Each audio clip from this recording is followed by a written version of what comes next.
This channel does not promote any violent, harmful, or illegal activities. All content provided by this channel is meant for an educational purpose only. এদিকে নির্বাচনী কমিটিতে নাম না থাকায় এবার কি অভিমানী কলকাতা মেয়র পরিষদ তারক সিংহ, যে কথা আগেই হচ্ছিল, শান্ত একটু আগেও বলছিল, বিতর্ক শুরু হয় দক্ষিণ কলকাতা লোকসভা কেন্দ্রের জন্য তৈরি একটা নির্বাচন কমিটি, যে কথা হচ্ছিল এক্ষুনি, সেখানে নাম প্রকাশিত হয় তালিকায়, কিন্তু সেই তালিকায় তারক সিংয়ের নাম প্রথমে ছিল না। এতে দক্ষিণ কলকাতার প্রবীণ তৃণমূল নেতা ক্ষোভ চেপে রাখেননি, যদিও পরে একটি তালিকা দেখিয়ে দক্ষিণ কলকাতার জেলা তৃণমূল কংগ্রেস সভাপতি দেবাশিস কুমার দাবি করেন তালিকায় নাম রয়েছে তারক সিংয়ের। অনেকে চেয়েছিলাম এমআইসি না হই, কিন্তু উনি বলেছিল করেছে। একটা ইয়াং ছেলের থেকে আমি মনে করি আমি ফিট আছি, আমি ঘুরে ঘুরে রাস্তায় নেমে কাজ করি। এখন সেটা দলের বিচার্য বিষয়, বা দল যা মনে করেছে, কে করেছে কি করেছে আমি জানিও না ভাই, বলতেও চাই না। যারা করলো তাদের হয়তো নিশ্চয়ই মনে হচ্ছিল যে আমি অযোগ্য লোক, তো সেই জায়গায় থাকা ভালো। আমার যদি যোগ্যতা থাকে, আমি যদি দুটো ভোটও জোগাড় করতে পারি, নিশ্চয়ই আমার ক্যান্ডিডেটের জন্য করবো। আমার কথা হচ্ছে, প্রশ্ন হচ্ছে তারক সিংয়ের নাম আছে কি নেই। আমি বলছি তারক সিংয়ের নাম আছে। আমি কোনো বিতর্কে যাব না। আমি যদি একটা কথা বলি, যদি কেউ বলে থাকেন তারক সিংয়ের নাম নেই, আমি দেখিয়ে দিলাম তারক সিংয়ের নাম আছে। আমি আবার বলছি তারক সিংয়ের নাম আছে। তারক সিং ইলেকশন কমিটির মেম্বার। সুশান্ত ঘোষের কথা শোনালাম আপনাদের, তারক সিংয়ের কথা শোনালাম আপনাদের, আর এবার তৃতীয় নাম মৌসম বেনজির নূর। শাসক দলের টিকিট না পেয়ে তিনিও অভিমানী, অর্থাৎ এই অভিমানী মুখের সংখ্যা ক্রমশ বাড়ছে। টিকিট না পেয়ে মুখ খুললেন তিনিও। মালদা উত্তরের দুবারের প্রাক্তন এমপি মৌসম নূর, শুনুন।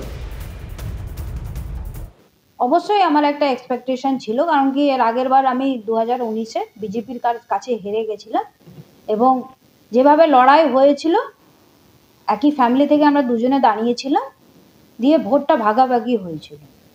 তো বিশেষ করে এবার আমার খুব ধারণাও ছিল যে আমি টিকিট পেলে জিতব, এবং একটা এক্সপেকটেশনও তৈরি হয়েছিল বিজেপিকে হারানোর জন্য। যাই হোক, আমাদের নেত্রী এবং দল সিদ্ধান্ত নিয়েছে যে এখানে প্রসূন ব্যানার্জি প্রার্থী হবেন, এবং সেই ডিসিশনকে দলের একজন সৈনিক হিসেবে আমি ওয়েলকাম জানাই।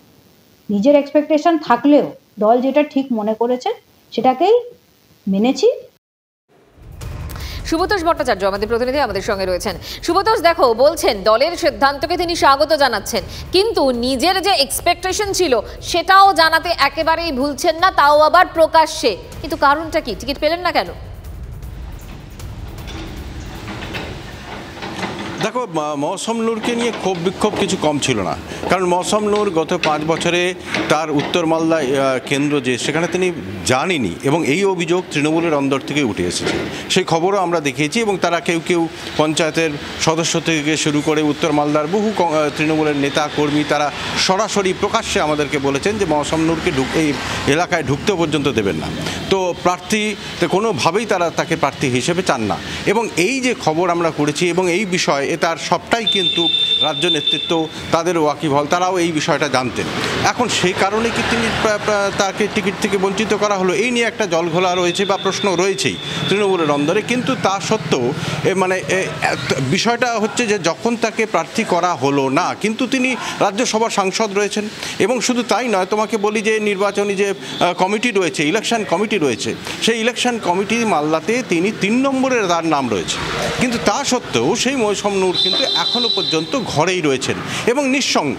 তোমাকে বলি যে বিভিন্ন তৃণমূলের যারা কর্মী, তিনি যখন দিল্লিতে ছিলেন, মাঝখানে তিনি দিল্লি গিয়েছেন, তিনি নিজেও স্বীকার করেছেন, কলকাতাতে ছিলেন, এবং মালদাতে তারপরে যখন তিনি ফিরে এলেন, তারপরে তার কাছে যে যাবে কর্মীরা, সেখানে তার কাছে যে ভিড় জমাবে তার মতো একটা নেত্রীর কাছে কিন্তু সেরকম কিছু নেই, এবং তিনিও সক্রিয়ভাবে যে সরাসরি এসে নামবেন ভোটের ময়দানে সেটাও তাকে দেখা যাচ্ছে না।